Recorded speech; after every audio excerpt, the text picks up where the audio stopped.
Hi guys, ஐபிஎல்லோட 2வது match கேகேஆரும் Mumbai இந்தியன்ஸும் ஆட போகிறாங்க. ஸோ இந்த மேட்ச்க்கான கம்ப்ளீட் அனாலிசிஸ் நம்ம இந்த வீடியோவில் பார்க்கலாம். மும்பை வான்கடே ஸ்டேடியமில் இந்த மேட்ச் வந்து நடக்க போகுது.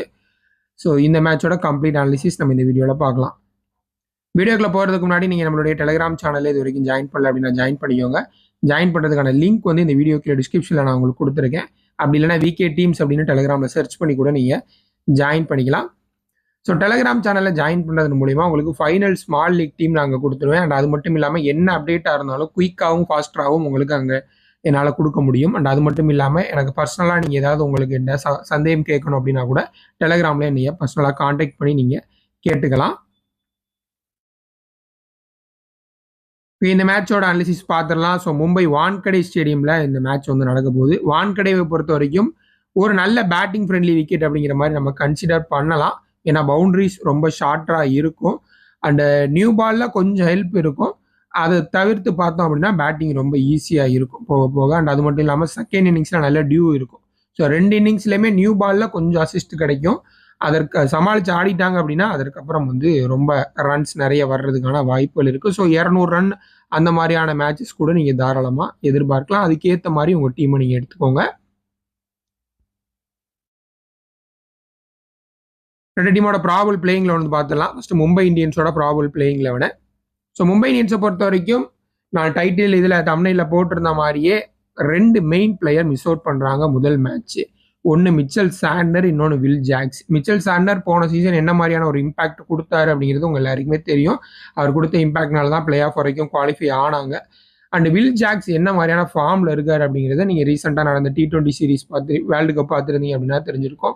ஆல்மோஸ்ட் பேட்டிங் பவுலிங் 2லையுமே சூப்பரான கான்ட்ரிபியூஷன் கொடுத்தாரு. ஸோ இந்த 2 பேரும் இல்லாத கட்டாயம் மும்பை இந்தியன்ஸுக்கு ஒரு பெரிய இழப்பு அப்படின்னு சொல்லலாம். பட் ஸ்டில் மும்பை இந்தியன்ஸ் தான் ஆன் பேப்பர் ஒரு நல்ல ஸ்ட்ராங்கான டீமாக இருக்காங்க. Rohit Sharma and queen de Kock 2 பேரும் ஓப்பன் பண்ணுவாங்க. ரோஹித் சர்மா பொறுத்த வரைக்கும் சூப்பரான ஃபார்மில் இருக்கார். பட் ஐபிஎல்லை பொறுத்த வரைக்கும் அவருக்கு எப்பயுமே அந்த ஒரு பிரச்சனை இருந்திருக்கு அப்படிங்கிறது நம்மளால பார்க்க வேண்டியது இருக்குது. ஐபிஎல்ல ரொம்பவே கம்மியான ஆவரேஜ் வச்சிருக்காரு. பட் கேப்டன்சி எடுத்ததுக்கப்புறம் போன சீசன் ஓரளவுக்கு நல்ல பர்ஃபார்மன்ஸ் வந்து கொடுத்துருந்தாரு அப்படிங்கிறது நம்மளால பார்க்க முடிஞ்சது. குயின் டிகாக்கும் வந்து சூப்பரான ஒரு ஃபார்மில் தான் இருக்காரு. பட் கொஞ்சம் இன்கன்சிஸ்டன்ட் பிளேயர் தான். பட் இந்த கிரவுண்டில் நல்ல பவுன்ஸ் இருக்கும்.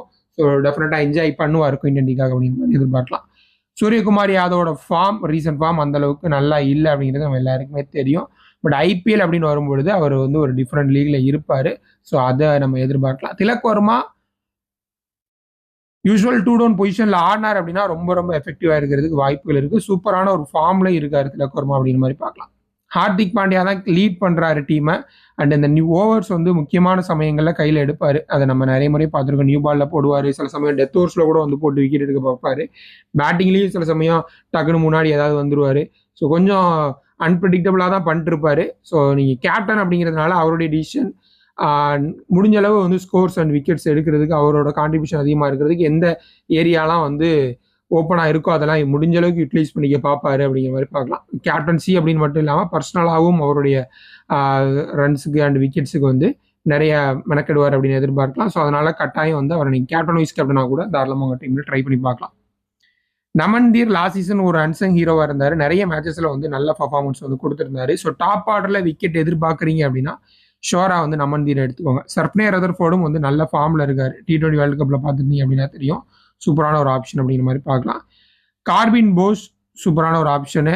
பேட்டிங்லேயும் வந்து ஒரு நல்ல ஆப்ஷன் கொடுப்பா. ஃபர்ஸ்ட் மும்பை பவுலிங் பண்ணாங்க அப்படின்னா நீங்கள் கட்டாயம் ட்ரை பண்ணுங்க. ஏன்னா டெத் ஓவர்ஸில் ஜஸ்பிரீத் பும்ராவும் கார்பின் போஸ்டும் போடுறதுக்கு நிறைய சான்சஸ் இருக்குது. நியூ பாலில் தீபக் சகாரையும் ட்ரெண்ட் போல்டையும் முடிஞ்ச அளவு அவங்களுடைய ஓவர்ஸை கம்ப்ளீட் பண்ணிடுவாங்க. நியூ பாலில் ஸ்விங் இருக்கிற பட்சத்தில் இவங்க 2 பேரும் இனிஷியலாகவே ஓவர் போடுறதுக்கு வாய்ப்பு இருக்குது. டெத் ஓவர்ஸில் பும்ரா அண்டு கார்பின் போஸ் போடுவாங்க. ஸோ அதனால் மும்பை இந்தியன்ஸ் ஃபர்ஸ்ட் பவுலிங் பண்ணுறாங்க அப்படின்னா தாராளமாக நீங்கள் வந்து கார்பின் போஸ் வந்து எடுத்துக்கோங்க டீமில். மயங்க் மார்க்கண்டே இம்பாக்ட் சப்பா உள்ள வர்றதுக்கு நிறைய சான்சஸ் இருக்கு.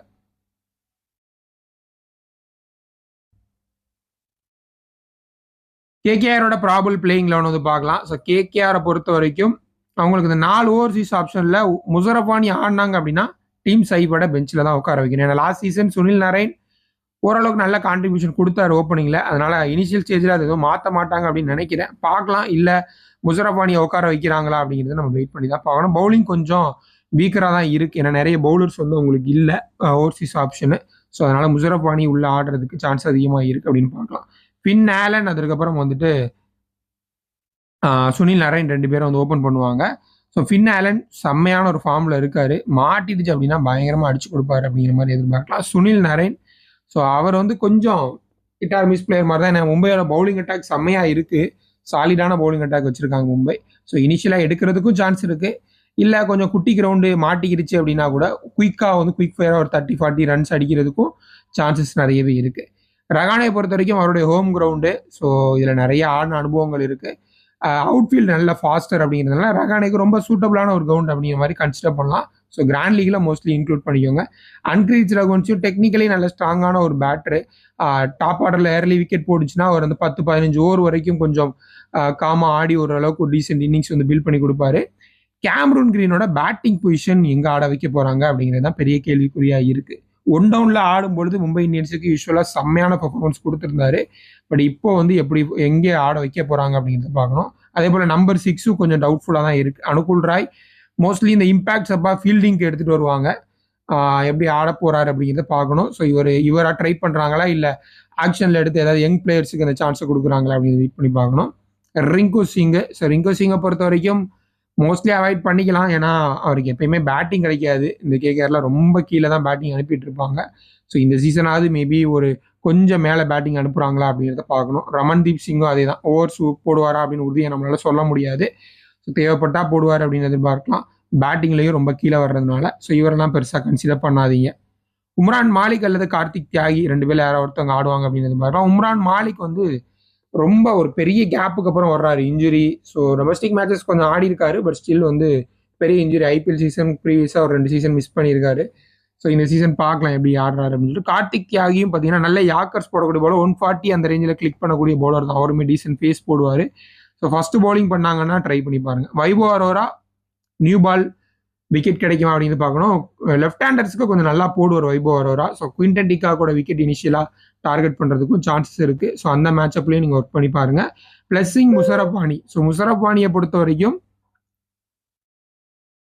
வேர்ல்டு கப் வந்து சூப்பரான ஒரு வேர்ல்டு கப்பாக இருந்தது ஸ்ரீலங்காவில் நடக்கிற வரைக்கும். ஸோ இந்தியாவுக்கு வந்ததுக்கப்புறம் அவரும் அடி தான் வாங்கினார். ஸோ அந்த ஸ்ரீலங்காவில் கொடுத்த பெர்ஃபார்மன்ஸ் கொஞ்சம் ஸ்லைட்லி 2 ஃபேஸ்ட் விக்கெட்டு, பால் நின்று வந்துச்சு, டிப்பிக்கல் ஹராரே பிச் மாதிரி.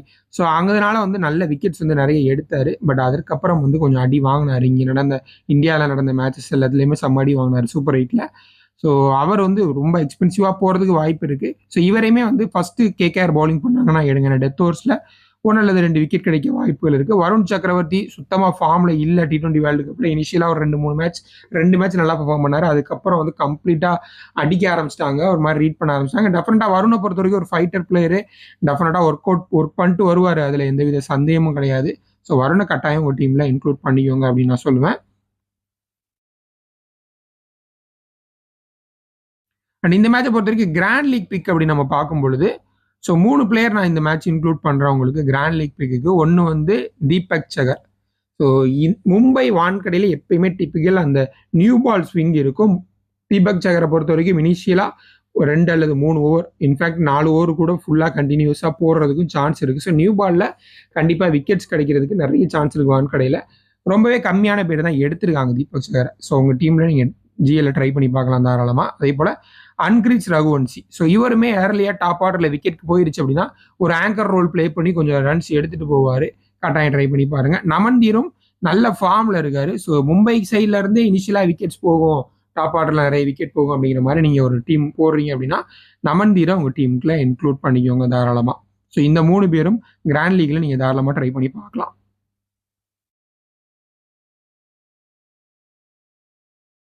அண்ட் என்னுடைய ஃபைனல் ஸ்மால் லீக் டீமே இந்த மேட்சை பொறுத்த வரைக்கும் ஸோ இதுதான். ஸோ இதில் வந்து நான் கேப்டன் வைஸ் கேப்டன் அப்படின்னு பர்சனலாக யாரையும் சூஸ் பண்ணலை. உங்களுக்கு நீங்கள் யார் ஃபேவரபுளாக இருக்கவங்களோ எடுத்துக்கோங்க. மோஸ்ட்லி இந்த 3 ஆல்ரவுண்டர்ஸ் ரொம்ப எஃபெக்டிவான ஒரு ஆப்ஷனாக இருப்பாங்க. மும்பை மாதிரி ஒரு பிச்சில் டாப் ஆர்டர் பேட்டர்ஸ் கூட ஒரு டீசென்ட் ஆப்ஷன். ரோஹித் சர்மா கூட ட்ரை பண்ணலாம். இல்லை குவிண்டன் டிகாக்கு, ஃபின் ஆலன் இந்த மாதிரி பிளேயர்ஸை கூட நீங்கள் ட்ரை பண்ணிக்கலாம். ஸோ இதான் என்னோட டீமு. சேஃபான டீம் தான். ஸோ இதில் தீபக் சகர் இவங்களை மாதிரி பிளேயர்ஸை நீங்கள் தாராளமாக உங்கள் டீமில் இன்க்ளூட் பண்ணிக்கலாம். அஜிங்கியா ரகானே கூட நாட் அ பேட் சாய்ஸ் அப்படின்னு சொல்லலாம். பட் பெரிய அளவில் ஆக்டிவாக இல்லை. டொமஸ்டிக் மேட்சஸ் தான் அங்கங்கே 1-2 ஆடிட்டு இருக்காரு. அதையும் பார்த்துக்கோங்க. பட் ஹோம் கிரவுண்ட் அப்படிங்கிற ஒரு அட்வான்டேஜ் இருக்குது. ஸோ இந்த டீமில் ஏதாவது சேஞ்ச் இருந்துச்சு அப்படின்னா ஃபைனல் அப்டேட் நான் உங்களுக்கு டெலிகிராம் சேனலில் கொடுத்துட்றேன். ஜாயின் பண்ணிக்கோங்க. நன்றி.